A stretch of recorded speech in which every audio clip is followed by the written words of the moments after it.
இந்த கொஞ்ச நாட்களிலேயே Diyana media, Aira international company, தீபக்கின் ஹோட்டல் என சென்னையின் முக்கியமான கம்பெனிகள் பெரிய இழப்பை சந்தித்திருந்தன. நிறைய சின்ன கம்பெனிகள் ஆல்ரெடி திவாலாகிவிட்டது. இதெல்லாம் ஹரீஷுக்கும் தெரியும். கொஞ்ச நேரம் தலையை பிடித்து கொண்டு உட்கார்ந்திருந்த ஹரீஷ் ஃபோனை எடுத்து யாருக்கோ டயல் செய்ய தொடங்கினான். அடுத்த அரை மணி நேரத்தில் அவர்கள் நால்வரும் ஹரீஷின் முன்னால் உட்கார்ந்திருந்தனர். என்னாச்சு, நான் சொன்ன விஷயத்தை பற்றி விசாரிச்சிங்களா? ஹரீஷ் கேட்க, நான் நினச்ச மாதிரியே ராஜேஸ்வரன் ஃபேமிலி தான் இதுக்கு பின்னாடி இருக்குது. கிட்டத்தட்ட 10 பெரிய கம்பெனிஸ் அவங்களுக்கு சப்போர்ட் பண்ணுறாங்க. அதனால தான் அவங்களால ரொம்ப ஈஸியாக இதை பண்ண முடியுது. தீபக் கவலையுடன் சொன்னான்.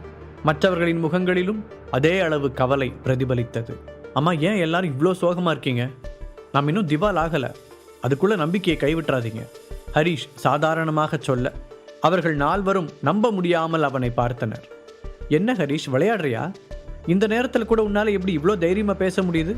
நம்மளால் முடிஞ்ச அளவுக்கு பணத்தை கொண்டு போய் கொட்டிக்கிட்டு தான் இருக்கோம். ஆனால் நிலைமை இன்னும் சரியாகலையே. இப்படியே போனால் நம்ம கம்பெனி எல்லாத்தையும் இழுத்து மூடிட்டு பழைய நிலைமைக்கு போக வேண்டியதுதான். அதை பற்றி கூட நாங்கள் பெருசாக யோசிக்கல. பட் நம்மக்கிட்ட இருக்க ஒர்க்கர்ஸ் நிலைமையை நினச்சி பார்த்தியா? ஐரா கவலையுடன் கேட்டாள். நான் எதுவும் பண்ணாமல் கை கட்டி வேடிக்கை பார்த்துட்டு இருக்கேன்னு நீங்கள் நினச்சிங்களா? உங்களையும் இந்த தியானா மீடியாவையும் அவ்வளோ சீக்கிரம் நான் விட்டுற மாட்டேன். தியானா மீடியா இல்லாட்டியும் என்னால் சமாளிக்க முடியும்.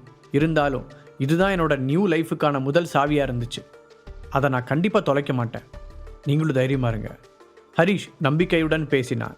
நீங்கள் சொல்கிறதெல்லாம் சரிதான் பாஸ், ஆனால் என்று ராபர்ட் இழுக்க, என்னன்னு சொல்லு ராபர்ட் என்றான் ஹரீஷ். நாம் ஏன் ராஜேஸ்வரன் ஃபேமிலி கிட்ட விட்டு கொடுத்து போகக்கூடாது? எப்படி பார்த்தாலும் அவங்களும் உங்களோட ஃபேமிலி தானே. ஏற்கனவே நிறைய இழந்துட்டோம். அட்லீஸ்ட் இந்த நிலைமையிலையாவது நம்மளை காப்பாற்றிக்கலாம்ல என்று தயக்கத்துடன் கேட்டான் அவன். ஓ, அதுக்குள்ளே என் மேலே இருக்க நம்பிக்கையெல்லாம் போயிடுச்சு அவங்களுக்கு. சரி, ஒன்று பண்ணுவோம். இன்றைக்கி மதியம் 3 o'clock வரைக்கும் மட்டும் வெயிட் பண்ணி பாருங்கள்.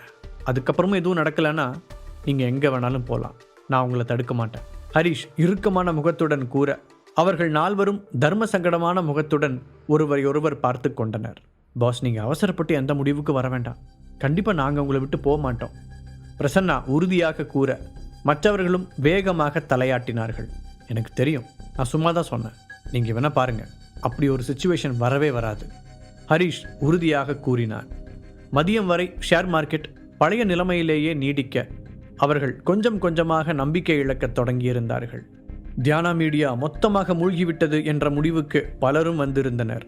அப்போதுதான் அந்த அதிசயம் நிகழத் தொடங்கியது. திடீரென தியானா மீடியாவின் ஸ்டாக்ஸ் ரேட் உயரத் தொடங்கியது. கூடவே சென்னையின் மற்ற கம்பெனிகளின் நிலைமையும் ஸ்டடியாக.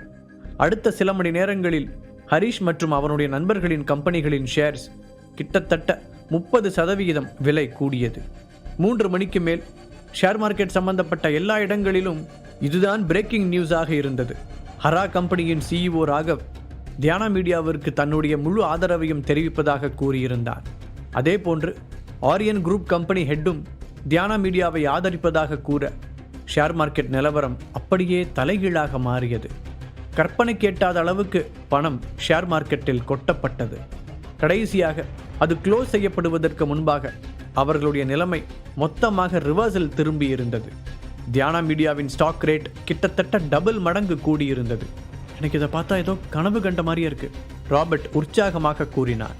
ஹரா கம்பெனிக்கும் ஆரியன் குரூப்புக்கும் தான் நாம் இதுக்கு தேங்க்ஸ் சொல்லணும் என்று ஐராவும் சந்தோஷத்தில் மிதந்து கொண்டிருந்தாள். நம்ம கம்பெனிங்க மட்டும் இல்லை, சென்னையில் இருக்கிற முக்கால்வாசி கம்பெனிஸ் இதனால் காப்பாற்றப்பட்டிருக்கு. கம்ப்யூட்டர் ஸ்க்ரீனை பார்த்து கொண்டிருந்த தீபக் மகிழ்ச்சியாக கத்தினான். நான் தான் மதியத்துக்கு மேலே எல்லாம் தலைகீழாக மாறும்னு சொன்னேன்ல.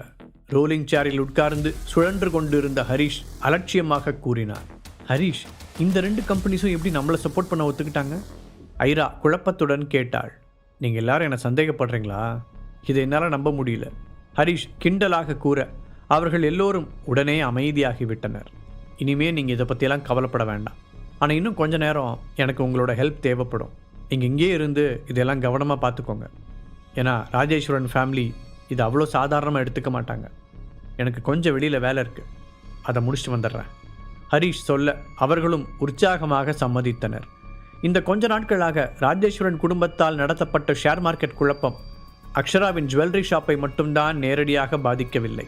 கடைக்கு வந்த ஹரீஷ் அக்ஷராவை பார்க்க மாடிக்கு போனான்.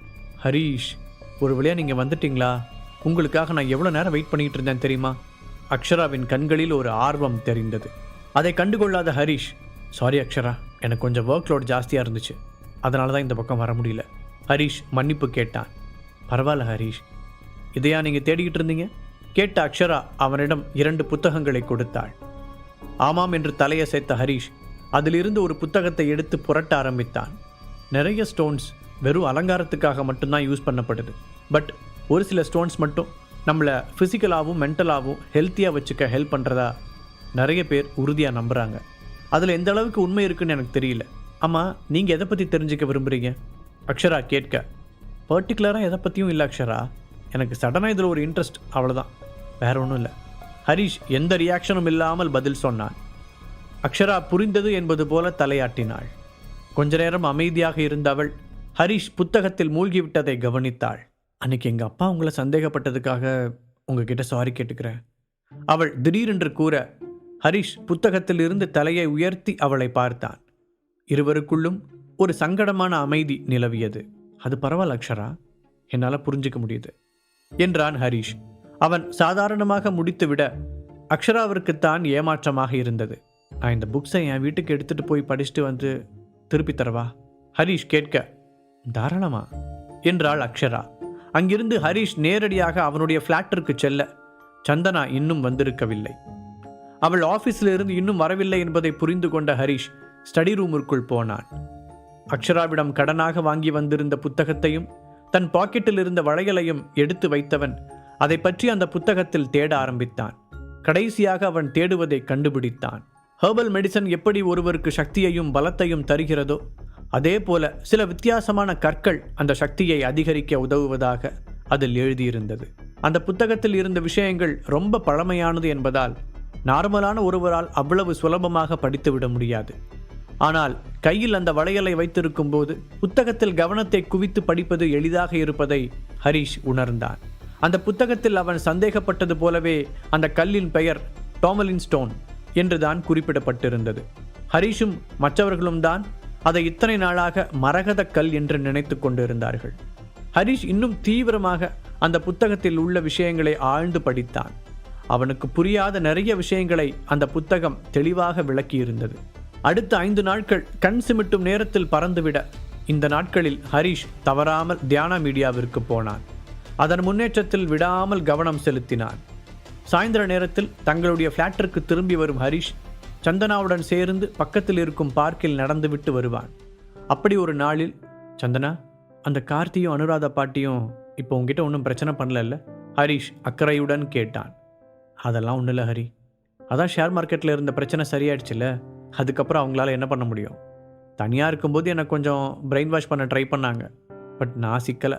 அவங்க என்ன சொன்னாலும் கேட்குற பழைய சந்தனாவாகவே இன்னும் என்ன நினச்சிட்டு இருந்திருப்பாங்க.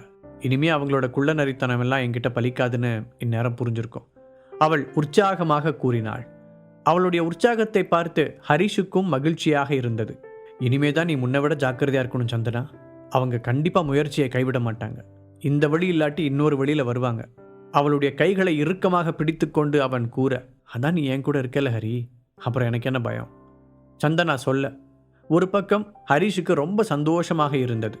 அதே நேரத்தில் இவ்வளவு நம்பிக்கை வைத்திருக்கும் அவளிடம் இன்னும் உண்மையை சொல்ல முடியவில்லையே என்ற வருத்தமும் இருந்தது. சந்தனா, இன்னும் கொஞ்ச நாள் மட்டும் பொறுத்துக்கோ, நான் நினச்ச விஷயத்தை அடைஞ்சிட்டு உங்ககிட்ட உண்மையை சொல்லிடுவேன். அப்போ நீ என்னை தப்பாக நினைக்காம இருந்தா அதுவே எனக்கு போதும் என்று மனதுக்குள் நினைத்து கொண்டான். அவர்கள் இருவருக்கும் இடையேயான உறவு நாளுக்கு நாள் நெருக்கமாகிக் கொண்டே வந்தது. இன்னொரு பக்கம் ராஜேஸ்வரன் குடும்பத்தோடு நடந்த போர் ஒரு வழியாக முடிவுக்கு வந்தது. ராஜேஸ்வரன் தரப்பில் அவர்களுக்கு உதவ பல படைகளை திரட்டியிருந்தாலும் கடைசியில் 2 பவர்ஃபுல்லான காய்களை நகர்த்தி ஹரிஷ் அந்த போரை ஜெயித்திருந்தான். ஒரு வழியாக இந்த பிரச்சனை முடிவுக்கு வந்ததில் நான் ரொம்ப சந்தோஷப்படுறேன், தீபக் ஒரு பெரும் மூச்சுடன் கூறினான். உண்மையிலேயே இதை சமாளிக்கிறது ரொம்ப கஷ்டமாக தான் இருந்துச்சு. ஐராவும் இன்னொரு பக்கம் சலித்து கொண்டாள். என்னதான் நம்ம ஜெயிச்சிட்டாலும் நம்மளோட இழப்பு கொஞ்சம் பெருசு தான், பிரசன்னா யோசனையுடன் சொன்னான். பெரிய போர் என்பதால் 2 பக்கமுமே இழப்பு பெரிதாகத்தான் இருந்தது. இருதரப்பும் போட்டி போட்டுக்கொண்டு பணத்தை வாரி இறைத்திருக்கிறார்கள். அவங்க எப்படி அவ்வளோ பணத்தை போட்டு என்ன அழிக்கணும்னு நினைச்சாங்க? இதனால அவங்களும் அழிஞ்சு போறதுக்கு வாய்ப்பு இருந்துச்சே. ஏன் ஒரு ஆளுக்காகவா இவ்வளோ பெரிய ரிஸ்க் எடுத்தாங்க? என் மேலே அவ்வளோ கோவமா? அப்படி நான் என்ன தப்பு பண்ணிட்டேன்? ஹரிஷ் ஆபீஸ் சுவற்றை வெறித்தபடி கூறினான். அவன் மனதில் இருந்த பாரத்தை அவனுடைய நண்பர்களால் புரிந்து கொள்ள முடிந்தது. தீபக் அவனுடைய தோளில் கை வைத்து அழுத்தி கொடுத்தான். போர்க்களத்தில் சொந்த குடும்பமே எதிரியாக நிற்கும்போது ஒரு வீரனின் நிலை நிச்சயமாக பரிதாபமாகத்தான் இருக்கும். குருக்ஷேத்திர போரில் கலந்து கொண்ட தருமனின் மனநிலையில் இப்போது ஹரீஷ் இருந்தான். அவரிடம் போருக்கு தேவையான செல்வம், பலமான படைத்தளபதிகள், வேண்டிய அளவுக்கு போர் கருவிகள் என எல்லாமும் இருக்கிறது. ஆனால் எதிரில் நிற்பது சொந்த குடும்பம் அல்லவா? இந்த வெற்றியையும் தாண்டி ஹரீஷின் முகத்தில் ஒரு ஏக்கம் தெரிந்தது. அதை நண்பர்களும் கவனித்திருந்தார்கள். எதையோ நினைத்து தன்னை சரிபடுத்தி கொண்டவன், தீபக், இனிமே நம்ம பிளான் படி வேலைகளை ஆரம்பிக்கலாம்னு நினைக்கிறேன். ஹரீஷ் சொல்ல மற்ற நண்பர்கள் ஆச்சரியமாக பார்த்தனர். ஹரீஷ், நீயும் தீபக்கும் சேர்ந்து ஏதாவது திட்டம் வச்சிருக்கீங்களா? அப்படி என்ன செய்ய போறீங்க? ஐரா தான் முதலில் கேட்டாள். நாங்கள் 2 பேரும் சேர்ந்து ஒரு பெரிய ஹோட்டல் ஆரம்பிக்கலான் இருக்கோம் ஐரா. அப்படியே சிட்டியோட கேட்ரிங் சர்வீஸையும் எடுத்து நடத்தலான்னு டிசைட் பண்ணியிருக்கோம். எங்களுக்குள்ள கொஞ்ச நாளாக இதை பற்றி டிஸ்கஷன் போயிட்டுருக்கு. ஹரீஷ் ஒரு சின்ன சிரிப்புடன் பதில் சொன்னான். இது உண்மையிலேயே சூப்பர் ஐடியா ஹரீஷ். இதில் எங்களோட ஹெல்ப் ஏதாவது உங்களுக்கு தேவைப்படுமா? ஐரா கேட்க, இப்போதைக்கு வேண்டாம், உங்களையும் இதில் சேர்த்துக்கலான்னு தான் நாங்களும் ஆசைப்பட்டோம். பட் இந்த ஷேர் மார்க்கெட் பிரச்சனையால் நாம் எல்லாருமே ரொம்ப பாதிக்கப்பட்டிருக்கோம். நீ, ராபர்ட், பிரசன்னா 3 பேரும் உங்கள் கம்பெனியை பழைய நிலைமைக்கு கொண்டு வரதில் கவனத்தை செலுத்துங்க. அதுக்கப்புறமா நாம் எல்லாரும் சேர்ந்து நிச்சயமாக பண்ணலாம். அதுக்கும் என்கிட்ட நிறைய ஐடியாஸ் இருக்குது. ஹரீஷ் தெளிவாக விளக்கினான். அவர்களுக்கும் அதுதான் சரி என்று பட்டது. என்ன பாஸ், திடீர்னு ஹோட்டல் பிஸ்னஸில் இறங்குறீங்க? உங்கள் மனசுக்குள்ளே ஏதோ ஒன்று ஓடிக்கிட்டே இருக்குன்னு எனக்கு நல்லா தெரியுது. அது என்னன்னு அட்லீஸ்ட் எங்ககிட்டயாவது ஷேர் பண்ணிக்கலாம்ல? பிரசன்னா தயக்கத்துடன் கேட்டான். ஒரு நிமிடம் அமைதியாக இருந்த ஹரீஷ் நிமிர்ந்து அவர்களை பார்த்தான். இப்போ நான் அதிகமாக நம்புறதே உங்களை தான். உங்ககிட்ட சொல்லாமல் வேறு யார்கிட்ட சொல்ல போகிறேன். இங்கே பிஸ்னஸ்ங்கிறது ஒரு பெரிய காடு மாதிரி. நம்ம ஒரே ஒரு தொழிலை மட்டும் நம்பி இருந்தோன்னா இன்றைக்கி மாதிரி தான். ஒரு சின்ன காற்றுக்கு கூட நம்ம பேஸ் மட்டும் மொத்தமாக ஆடி போயிடும். இதை விட இன்னும் கொஞ்சம் பெருசாக காற்றடிச்சா நாம் வேரோடு சாஞ்சிருவோம். அதுவே நம்மளோட கிளைகளை எல்லா திசையிலையும் பரப்பி வச்சுக்கிட்டோன்னா எவ்வளோ பெரிய புயலே வந்தாலும் நம்மளை அசைக்க முடியாது. நான் என்னை அப்படி அசைக்க முடியாதவனாக உருவாக்கிக்க நினைக்கிறேன். என்னோட சாம்ராஜ்யம் இந்த மாதிரி சின்ன விஷயத்துக்கெல்லாம் ஆடி போயிடக்கூடாது. எவ்வளோ பெரிய சுனாமியே வந்தாலும் அதுக்கு நடுவுலையும் கம்பீரமாக நிற்கணும் என்று கண்கள் மின்ன பேசிய ஹரீஷ் அவர்களுக்கு புதிதாக தெரிந்தான். எந்த சூழ்நிலை வந்தாலும் அவனுக்கு துணையாக நிற்க வேண்டும் என்று அவர்கள் தங்களுக்குள் உறுதி எடுத்துக் கொண்டார்கள். அடுத்த 3 நாட்களில் சென்னை சிட்டி முழுக்க ஒரு செய்தி பரபரப்பாக பேசப்பட்டது. சென்னையில் முக்கியமான பகுதியில் இருந்த ஒரு பழைய ஹோட்டல் இடிக்கப்பட்டு அந்த இடத்தில் ஒரு பெரிய 7 ஸ்டார் ஹோட்டல் கட்டப்பட போகும் அந்த செய்தி சிட்டியையே கலக்கியது. அதே சமயம் அந்த தகவலை கேள்விப்பட்ட எல்லோருடைய மண்டைக்குள்ளும் ஒரே ஒரு கேள்விதான் ஓடிக்கொண்டிருந்தது. இவ்வளோ பெரிய ஹோட்டலை கட்டப்போகும் அந்த சக்தி வாய்ந்த நபர் யார்? சென்னையில் முக்கியமான பகுதியில் இருந்த ஒரு பழைய ஹோட்டல் இடிக்கப்பட்டு அந்த இடத்தில் ஒரு பெரிய 7 ஸ்டார் ஹோட்டல் கட்டப்பட போகும் அந்த செய்தி சிட்டியையே கலக்கியது. அதே சமயம் அந்த தகவலை கேள்விப்பட்ட எல்லோருடைய மண்டைக்குள்ளும் ஒரே ஒரு கேள்விதான் ஓடிக்கொண்டிருந்தது. அந்த ஹோட்டலுக்கான அடிக்கல் நாட்டு விழாவிற்கு தீபக் ரவிச்சந்திரன், ஐரா, பிரசன்னா, ராபர்ட் என்று வெவ்வேறு பிஸ்னஸில் கொடிகட்டி பறக்கும் முன்னணி பிஸ்னஸ்மேன்கள் கலந்து கொண்டது பலரின் கவனத்தை ஈர்த்தது. டாக் ஆஃப் த டவுனாக மாறியது. ஷேர் மார்க்கெட்டில் நிகழ்ந்த அந்த குளறுபடியின் போது இவர்கள் கூட்டணிதான் அதை தடுத்து நிறுத்தியது என்பது எல்லோருக்கும் தெரிந்திருந்தது. அவர்கள் அனைவரும் கலந்து கொள்ளும் அளவிற்கு ஒரு ஃபங்க்ஷனை நடத்தும் அந்த பவர்ஃபுல்லான நபர் யார் என்பதுதான் எல்லோர் மனதிற்குள்ளும் ஒரு பெரிய கேள்விக்குறியாக இருந்தது. ஆனால் யாராலும் அதற்கான விடையை கண்டுபிடிக்க முடியவில்லை. அதே நேரத்தில் புதிதாக கட்டப்படும் அந்த ஹோட்டலின் ஜிஎம் போஸ்டிங் தர்ஷினிக்கு கிடைக்கப் போகிறது என்ற செய்தியும் பிஸ்னஸ் வட்டாரத்தில் ஒரு காட்டு தீயை போல பரவியது. அதுவரை அவளை யாரென்று தெரியாதவர்கள் கூட தர்ஷினியை பற்றி தேடி தெரிந்து கொண்டார்கள். மறுபுறம் தர்ஷினிக்கும் வாழ்த்துக்கள் குவிந்து கொண்டே இருந்தது. இதனால் அவளுடைய குடும்பத்திலும் தர்ஷினிக்கான மதிப்பு உயர்ந்தது. இதற்கெல்லாம் காரணம் ஹரீஷ் தான் என்பதால் அவளுக்கு ஹரீஷின் மீது மிகப்பெரிய நன்றி உணர்ச்சி ஏற்பட்டது. அவனுக்காக என்ன செய்யவும் தயாராக இருந்தாள். இந்த சமயத்தில் எதேர்ச்சையாக ஒரு சூப்பர் மார்க்கெட்டில் தர்ஷினி சந்தனாவின் அம்மா திலகாவை சந்தித்தாள். ஏ தர்ஷினி, உன்னை பார்த்து எவ்வளோ நாள் ஆச்சு. உன் ஃப்ரெண்டு வீட்டை விட்டு போன உடனே நீயும் வீட்டு பக்கமே வரதில்ல என்று ஆர்வமாக திலகா பேச தர்ஷினியும் அவரை பார்த்து சிரித்து வைத்தாள். அப்புறம் நான் இப்போ தான் நியூஸ் கேள்விப்பட்டேன், அந்த புதுசாக கட்ட போகிற 7 ஸ்டார் ஹோட்டலுக்கு நீ தான் ஜிஎம்னு சொன்னாங்க. நிஜமாக இதை நான் எதிர்பார்க்கவே இல்லை. உனக்கு இவ்வளோ பெரிய கான்டாக்ட்ஸ் எல்லாம் இருக்குன்னு என்கிட்ட சொல்லவே இல்லை. அப்படியே சந்தனாவுக்கும் இந்த மாதிரி 4 பெரிய ஆளுங்களை இன்ட்ரடியூஸ் பண்ணி வையேன், அவளோட பிஸ்னஸ்க்கு ரொம்ப ஹெல்ப்ஃபுல்லாக இருக்கும். அவள் தான் என் பேச்சை கேட்காம அந்த ஹரீஷ் தான் முக்கியம்னு வீட்டை விட்டு போயிட்டா. ஆனால் எனக்கு தான் மனசு கேட்க மாட்டேங்குது. திலகா பேசிக்கொண்டே போக தர்ஷினி திருவென்று முழித்தாள். எது பெரிய கான்டாக்ட்ஸா? அந்த ஹோட்டலோட ஓனரே நீங்கள் இப்போ யூஸ்லெஸ்னு சொன்ன உங்கள் மருமகன் தான். அவர் பார்த்து தான் போனா போதுன்னு எனக்கு இந்த சான்ஸை கொடுத்தாரு. சந்தனாவோட ஃப்ரெண்டுங்கிற குவாலிஃபிகேஷனில் தான் எனக்கு இந்த ஆப்பர்ச்சுனிட்டியே கிடச்சிது. இதில் நான் அவளுக்கு அவரை இன்ட்ரடியூஸ் பண்ணி வைக்கணுமா? சொல்லப்போனால் அவ்வளோ பெரிய ஹோட்டலுக்கு சொந்தக்காரியே அவ தான். மனதிற்குள் புலம்பிய தர்ஷினி அதை வெளியில் சொல்ல முடியாமல் தவித்தாள். ஐயோ, அது ஒன்றும் அவ்வளோ பெரிய விஷயம் இல்லை ஆண்டி, நானே இன்னொருத்தர்கிட்ட தான் வேலை செய்ய போகிறேன். தர்ஷினி வாய்க்கு வந்ததை கூறி சமாளித்தாள். உண்மையை சொல்லு, பிஸ்னஸ் சர்க்கிளில் இருக்க பெரிய பெரிய கழுகுங்களே யார் அந்த விஐபின்னு தெரியாமல் மண்டையை பிச்சுக்கிட்டு இருக்காங்க. அப்படி இருக்கும்போது நீ மட்டும் எப்படி அவரை தெரிஞ்சுக்கிட்ட? அது யாருங்கிற சீக்கிரட்டை என்கிட்ட மட்டுமாவது சொல்ல. திலகா விடாமல் வற்புறுத்தினார். சரியா போச்சு, அதை உங்ககிட்ட தான் முக்கியமாக சொல்லவே கூடாது. மறுபடியும் மைண்ட் வாய்ஸில் பதில் சொன்ன தர்ஷினி, அதை அவங்களோட பெர்மிஷன் இல்லாமல் நான் வெளியே சொல்ல முடியாது ஆண்டி, எனக்கு பிரச்சனை ஆகிடும். அதுவும் இல்லாமல் அது யாருன்னு எனக்கும் சரியாக தெரியாது. என் ஃப்ரெண்டுக்கு தெரிஞ்ச ஒருத்தர் ரெக்கமெண்ட் பண்ணதால தான் இந்த போஸ்டிங் எனக்கு கிடைச்சது என்றாள். ஓ அப்படியா? அப்படின்னா உன்னோட அந்த ஃப்ரெண்டையாவது எனக்கு அறிமுகப்படுத்தி வையேன், மிச்சதை நான் பார்த்துக்கிறேன். திலகா ஒரு கண் சிமிட்டலுடன் சொன்னார். நானே உங்கள் பொண்ணு சந்தனாவை மனசில் வச்சுக்கிட்டு தான் சொன்னேன் என்று நினைத்த தர்ஷினி, கண்டிப்பா ஆண்டி என்று பதிலுக்கு சிரித்து வைத்தாள். அதன் பிறகும் திலகா விடாமல் அந்த ஹோட்டலை பற்றியும் அதன் ஓனரை பற்றியுமே தூண்டி துருவி விசாரித்து கொண்டிருந்தார். ஒரு கட்டத்தில் தாங்க முடியாத தர்ஷினி ரிங்கே வராத ஃபோனை எடுத்து காதில் வைத்தபடி, என்னங்க அப்படியா, நான் உடனே வரணுமா, இதோ வர்றேன் என்று அவசரமாக ஃபோனில் பதில் சொன்னாள். திலகா என்ன விஷயம் என்று கேட்க, ஆண்டி என் ஹஸ்பண்ட் தான், எங்கள் மாமியார் கால் வலிக்கு கீழே விழுந்துட்டாங்களாம், என்னை உடனே வர சொல்கிறாரு, நான் அப்புறமா உங்ககிட்ட பேசுகிறேன், பாய் ஆண்டி என்றவள் திலகாவின் பதிலை கூட எதிர்பார்க்காமல் விட்டால் போதும் என்று அங்கிருந்து எஸ்கேப் ஆனாள்.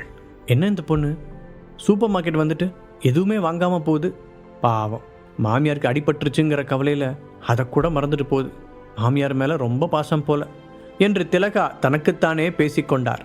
அதே நேரத்தில் தர்ஷினி, ஹரிஷோட பெர்மிஷன் இல்லாமல் நாம் உண்மையை சொல்ல முடியாது, ஆனால் எத்தனை நாளைக்கு இப்படி மறைச்சி வைக்க முடியும்னு தெரியலையே, என்னைக்காவது ஒரு நாள் உண்மை வெளியே வரதானே போகுது. அந்த ஹோட்டலில் எனக்கு ஜிஎம் போஸ்ட்டு கிடைச்சதுக்கே இந்த ஆண்டி இவ்வளோ எக்ஸைட் ஆகுறாங்களே, எப்போவுமே இவங்க கரிச்சு கொட்டுற அவங்க மருமகனோட உண்மையான பவர் என்னன்னு தெரிஞ்சால் என்ன ஆவாங்க. அப்படி ஒரு சிச்சுவேஷன் வரும்போது அவங்களோட ரியாக்ஷன் என்னன்னு நான் பார்க்கணும். தர்ஷினிக்கு அதை நினைக்கும் போதே சிரிப்பு பொங்கியது. கூடவே அவளுக்கு உண்மை தெரிய வந்தபோது ஏற்பட்ட அதிர்ச்சியும் ஞாபகத்துக்கு வந்தது. ஹோட்டல் கட்டப்படுவதற்கான வேலைகள் தொடங்கப்பட ஹரிஷ் எந்த இடத்திலும் தன்னுடைய பெயர் பதிவாகாமல் கவனமாக பார்த்து கொண்டான். அதை பற்றிய விவரங்களை தேடியவர்களுக்கு தீபக்கின் பெயரும் தர்ஷினியின் பெயரும் தான் கிடைத்தது.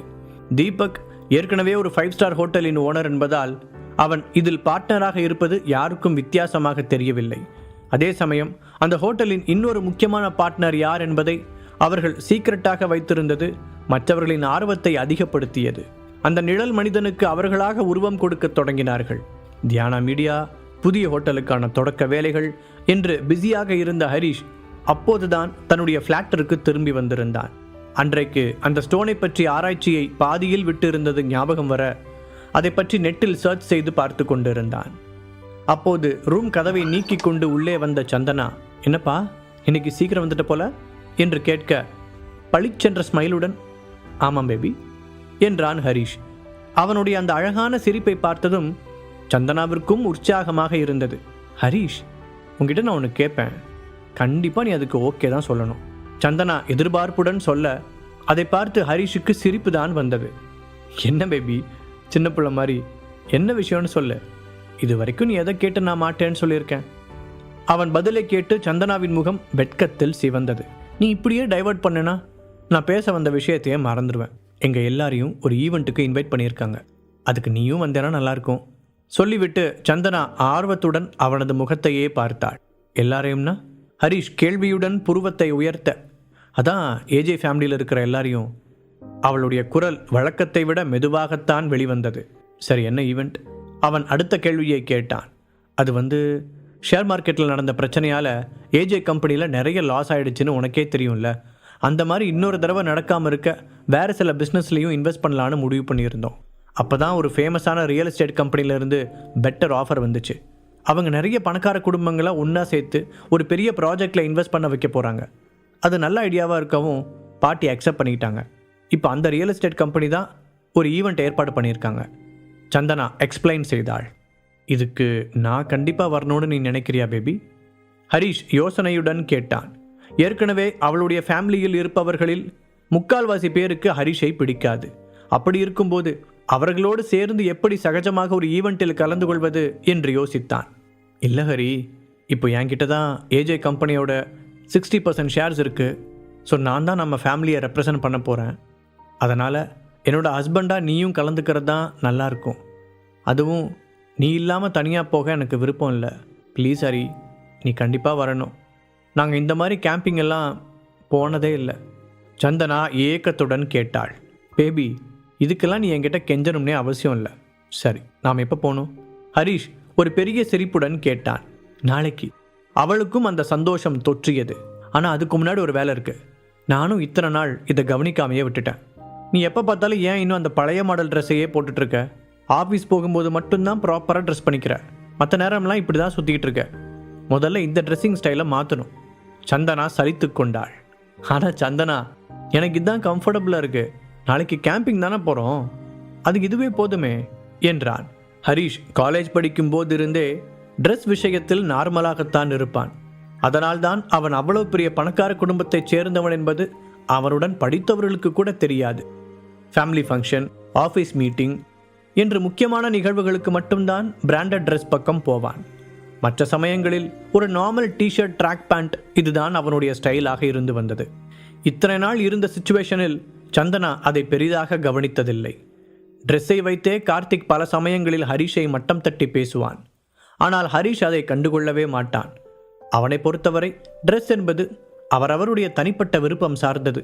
ஆனால் இப்போது சந்தனா அந்த குடும்பத்தின் முக்கியமான அங்கமாக மாறியிருப்பதால் ஹரிஷுடைய ட்ரெஸ்ஸிங் சென்ஸை யாரும் கேலி செய்யக்கூடாது என்று நினைத்தாள். அவளுடைய எண்ண ஓட்டத்தை புரிந்து கொண்ட ஹரிஷ், இப்போ என்ன நாம் புதுசாக ட்ரெஸ் எடுக்க போகணும், அவ்வளோதானே. என்னதான் இருந்தாலும் ஏஜே ஃபேமிலியோட ப்ரிஷியஸ் மெம்பரோட ஹஸ்பண்ட் இல்லையா? ஸோ அதுக்கேற்ற கெத்தை நானும் மெயின்டைன் பண்ணணும் என்று விளையாட்டாக சொன்னான். ஹரி, வர வர நீ என்னை ரொம்ப கலாய்க்கிற. சந்தனா இடுப்பில் கை வைத்து அவனை முறைத்தாள். அதன் பிறகு இருவரும் ஹாப்பியாக ஷாப்பிங் கிளம்பி செல்ல அவனுக்காக பார்த்து பார்த்து அஃபிஷியல் வியர், கேஷுவல் வியர் என்று அவள் செலக்ட் செய்வதை ஹரிஷ் ரசித்து பார்த்தான். இது எல்லாமே அவனுக்கு புது அனுபவமாக இருந்தது. பில் கட்டுவதற்காக தன்னுடைய பிளாக் கார்டை எடுக்க போனவன் சந்தனா பக்கத்தில் இருப்பதை உணர்ந்து வேறொரு கிரெடிட் கார்டை வெளியில் எடுத்தான். போன முறை ஜுவல்லரி ஷாப்பிலேயே சந்தனாவின் கிராஸ் குவெஸ்டன்களுக்கு பதில் சொல்ல முடியாமல் திணறியது அவனுக்கு ஞாபகம் இருந்தது. ஹரி, நீ அந்த கிரெடிட் கார்டை உள்ளவை. நான் இது வரைக்கும் உனக்கு எதுவுமே இப்படி ஸ்பெஷலாக வாங்கி கொடுத்ததில்ல. ஸோ இந்த தடவை எல்லாத்துக்குமே நான் பே பண்ணுறேன். உரிமையுடன் சொன்னவள் மொத்த பில் அமௌண்ட்டையும் செட்டில் செய்தாள். ஹரிஷ் அவளை பெருமையுடன் பார்த்து கொண்டிருந்தான். அடுத்த நாள் காலையில் நீலாங்கரையின் அவுட்டர் ஏரியாவில் இருந்த அந்த இடத்திற்கு செல்ல சந்தனா சொன்ன ரியல் எஸ்டேட் கம்பெனியிலிருந்து அவர்களுக்கு பஸ் அனுப்பினார்கள். கடற்கரையில் இருந்து கொஞ்ச தூரத்தில் சந்தனா சொன்ன அந்த இடம் அமைந்திருந்தது. அதற்கு பக்கத்தில் ஒரு பெரிய காடு இருந்தது. அவர்கள் சென்ற அதே போன்ற டூரிஸ்ட் பஸ்ஸுகள் வரிசையாக வந்து நிற்க அதிலிருந்து ஒவ்வொருவராய் இறங்கினார்கள். அப்போ இந்த பிளேஸை தான் உங்கள் ப்ராஜெக்டுக்காக ஃபிக்ஸ் பண்ணியிருக்கீங்களா? அங்கு போய் இறங்கிய உடனே ஹரிஷ் மெதுவாக சந்தனாவிடம் கேட்டான். ஆமாம், அழகாக இருக்கல. இங்கே இருக்கிற மொத்த இடத்தையும் வாங்குறதுக்கே கிட்டத்தட்ட 100 கோடி ஆச்சு. இதுக்கு மேலே பில்டிங் கட்டுறதுக்கே ஒவ்வொரு ஃபேமிலியும் 45 crores வரைக்கும் இன்வெஸ்ட் பண்ண போகிறோம். சந்தனா அவனிடம் விளக்கமாக எடுத்து கூறினாள். அவள் சொன்னதற்கு ஹரிஷ் தலையை மட்டும் மாட்டினான். அவர்களுடைய ப்ராஜெக்ட் என்ன என்பதை பற்றி ஏற்கனவே அவளிடம் கேட்டு அறிந்திருந்தான். அது கடற்கரையோரமாக நல்ல வியூ பாயிண்ட் பார்த்து ஆடம்பரமான பங்களாக்கள் கட்டுவது, அதனுடன் சூப்பர் மார்க்கெட், ஷாப்பிங் காம்ப்ளெக்ஸ் என்று ஒரு பெரிய ஹவுசிங் சொசைட்டியை போல உருவாக்க திட்டமிட்டு இருந்தார்கள். அதாவது பணக்காரர்களுக்கு மட்டுமான லக்ஸூரியஸ் பங்களாக்கள், அதனுடன் இணைந்த மற்ற வசதிகள். ஆனால் அதற்கு இது சரியான இடமாக ஹரிஷுக்கு தோன்றவில்லை. அருகிலேயே கடற்கரை இருப்பது அழகாக இருந்தாலும் வெள்ளம், சுனாமி போன்ற ஆபத்துகளுக்கு என்ன முன்னேற்பாடுகள் செய்ய போகிறார்கள் என்பதில் அவனுக்கு சந்தேகம் இருந்தது. அதோடு அங்கிருந்த மணலின் தன்மையும் கட்டிடம் கட்டுவதற்கு ஏற்றதாக தெரியவில்லை. அப்படியே அந்த இடத்தில் பெரிய பங்களாக்கள் கட்ட வேண்டுமென்றால் அதற்கான பேஸ் மட்டம் ரொம்பவே ஸ்ட்ராங்காக இருக்க வேண்டும். ஆமாம், இதை பற்றிலாம் இவங்களுக்கு தெரிஞ்சிருக்குமா? அந்த ரியல் எஸ்டேட் கம்பெனி உண்மையான நிலைமையை சொல்லியிருப்பாங்களா? சந்தனா ஃபேமிலிக்கு வேறு இந்த தொழிலில் எந்த எக்ஸ்பீரியன்ஸும் கிடையாது. தேவையில்லாமல் மறுபடியும் புதுசாக ஒரு பிரச்சனையில் போய் சிக்கிக்க போகிறாங்களோ? ஹரிஷ் தீவிரமாக யோசித்து கொண்டு இருக்கும்போது அவனுக்கு பழக்கமான ஒரு குரல் எரிச்சலுடன் ஒலித்தது. ஹரிஷ், நீ இங்கே என்ன பண்ணுற? உன் பொண்டாட்டி எங்கே போனாலும் ஒட்டிட்டு கூடவே வந்துடுவியா? கார்த்திக் நக்கலுடன் கேட்டான். அந்த 60% ஷேர்ஸ் காரணமாக ஏஜே குடும்பத்தில் சந்தனாவிற்கு முக்கியத்துவம் அதிகமாக இருந்தாலும் கார்த்திக் எப்போதும் போல ஹரிஷை இனிமையாகத்தான் பார்த்தான். ஆமாம், என்னோட ஒய்ஃப் கூட நான் வரேன், அதில் உனக்கு என்ன பிரச்சனை? ஹரிஷ் அலட்சியமாக கேட்க அது கார்த்திக்கை இன்னும் உசுப்பேற்றியது.